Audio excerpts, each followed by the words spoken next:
So Extreme Rules 2021 has just finished, and the main event was really the match of the night, without a doubt. There was definitely cool moments throughout the show that are worth talking about, but overall, I think most of the matches felt like watching a glorified Raw or SmackDown, and that's kind of a shame. Honestly, overall score for me, 7 out of 10, but of course this is things you might have missed. And before we get started, make sure you've hit the like button. And if you are new to the channel, make sure you hit the subscribe button too. If you was watching Extreme Rules on Peacock in the United States, you may have got some Spanish and French commentary. And Pat McAfee kind of made fun of that. When he first got on the announce table, he basically said hello to you in Spanish and French as well. I thought that was definitely something to mention. Love Pat McAfee, man. But here's the match everyone's talking about. The Demon versus Reigns. Honestly, I think Balor should have just come to the ring with that head attire and just headbutted Roman, stabbed him and won the match. But Balor very quickly sort of rejuvenated with all this stuff. He basically was going to win the title. He went to the top rope and the rope broke. Demon Balor falling, hurting his knee, and out of nowhere, Roman hitting a spear, allowing Roman Reigns to defeat the Demon. Roman Reigns stays number 1 in the WWE. Honestly, really good main event. For the main event itself, 10 out of 10, really good. Did you notice though, Roman tried to use the rock bottom? When they was up by the kickoff table, he literally grabbed Balor for a rock bottom. Now, I don't think this actually hurts Demon Balor at all. I think this is a good way to do it where you have this big momentum shift. Now, I don't think WWE ever intended to use the Demon. I think they want Prince Finn Balor. And I think you had to do something. And what better way to give Roman Reigns another accomplishment than to have Roman Reigns defeat the Demon? And that's exactly what they did tonight. So I think it was okay. I'm more interested in the fact Paul Heyman was holding the Universal title upside down. We know Roman's next challenger is Brock Lesnar. Why would he hold the belt upside down unless things are about to be turned upside down? Oh, that's gonna be good. I know it already. Alexa Bliss was furious at Extreme Rules. Literally, she was pulling her hair out, all because not only did Charlotte Flair defeat her, but she destroyed Lilly. Honestly, I did not see that coming for a moment. But I do think this was a catalyst. Now, we do know for a fact this was not the original Lilly doll, the actual one that they've used on TV before. So I do believe it's a Lilly doll that was designed to be broken for this spot specifically. There's no way that WWE would destroy the original Lilly doll because it probably cost them hundreds of dollars to make, and they'll keep that forever. But, of course, you have to look at how the Lilly doll was destroyed. And the fact it was probably designed to be destroyed, you can see its skin literally in the arm of Charlotte Flair right there. And it does look to be intact at the front. It's to give you the effect. Now, the match saw Alexa Bliss do her usual contortion stuff, the usual kind of stuff Alexa Bliss does. Her attire was covered in play and pain logos, but it was this moment at the end of the match where Alexa Bliss was on top of the stage crying about the Lilly doll. But I do think the fact it was designed to be broken, the fact it's been skinned, the fact you can still see the face and the attire and all the front of the doll is the telling part of the story here. I do not think for one moment it's over. Now, before the match, they aired a promo, and the promo contains some nice hidden images. I won't show you all of them. Go and look for yourself. Some of them are cool.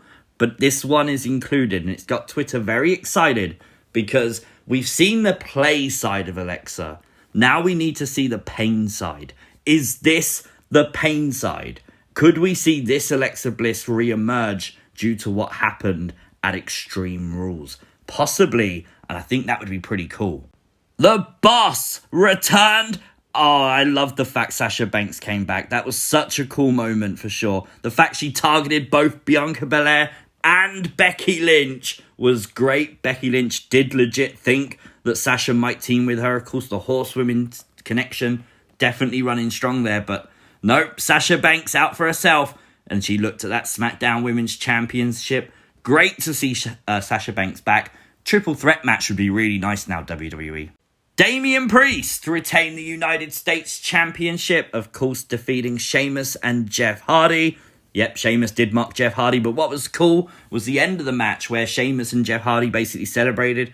Jeff Hardy giving time, putting Damian Priest over. Really great to see the legends and the veterans really willing to put Damian Priest over. They must see him as the future of WWE. We had a random 6-man tag that was created on the kickoff show for Extreme Rules, and it was actually the first match of the night. I think it was an okay tag. Great to see the New Day always team together for sure. I actually loved the presentation of Lashley. Lashley, since losing the title, has not been booked weak at all.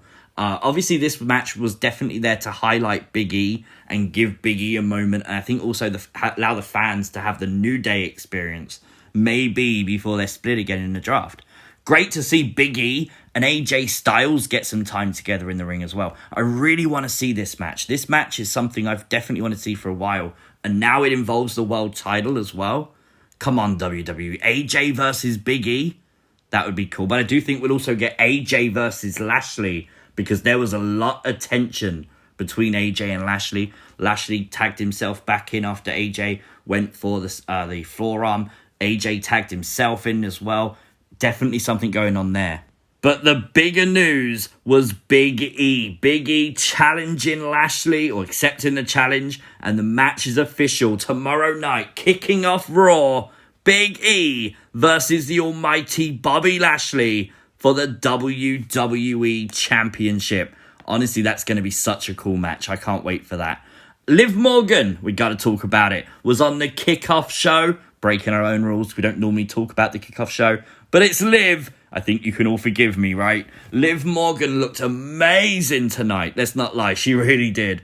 And of course, it was the move that basically started this feud with her and Carmella recently anyway, where she basically used her feet kicking Carmella into the announce table, rolled her in the ring, etc., etc. Got the Oblivion, got the pinfall, and Liv Morgan victorious. Do you know what was really cool? The crowd. The crowd were extremely loud for Liv Morgan, so that's always nice to see for sure.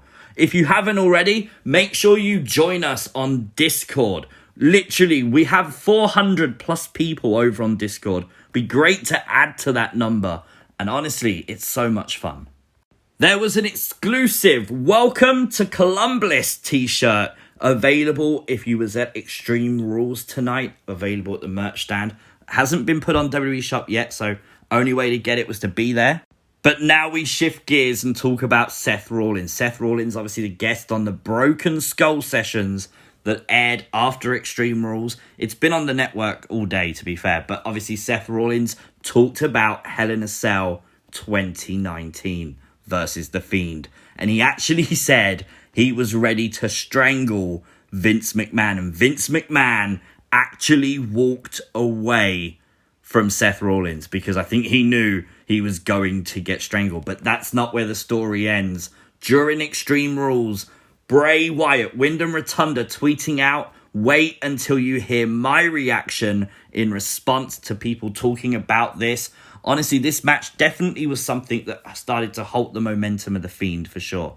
And it's going to be interesting to hear what Bray Wyatt has to say, because we all know and have opinions on how they treated the Fiend character. So you got to believe Bray's not happy with this for sure. So this is going to be interesting. It does also give me hope that there's more for Alexa Bliss, because next month is Halloween. One of the reasons I think they did that was to stall the Fiend's title run until Halloween. I think that holded the momentum, but it does make sense to have the Fiend win the title on Halloween. I think that could be what they're doing with Alexa Bliss. Now, Alexa Bliss is more interesting because she actually could transform as a more spooky persona before Halloween. That then makes even more sense, and it's an evolution and not just hurting the character. It's a real shame that Extreme Rules wasn't extreme. I do feel like it gave the main event more impact for those extreme moments though. And overall, I think the show was still definitely good. There was still some really cool moments on the show, But I just feel like if you would have watched highlights of it, you wouldn't have missed too much. And that's a shame from WWE. But let me know your thoughts in the comments section down below. Like the video, share the video, and if you are new to the channel, hit the subscribe button. Follow me on Twitter at CWrestlingUK, and I'll see you as always next time. Peace!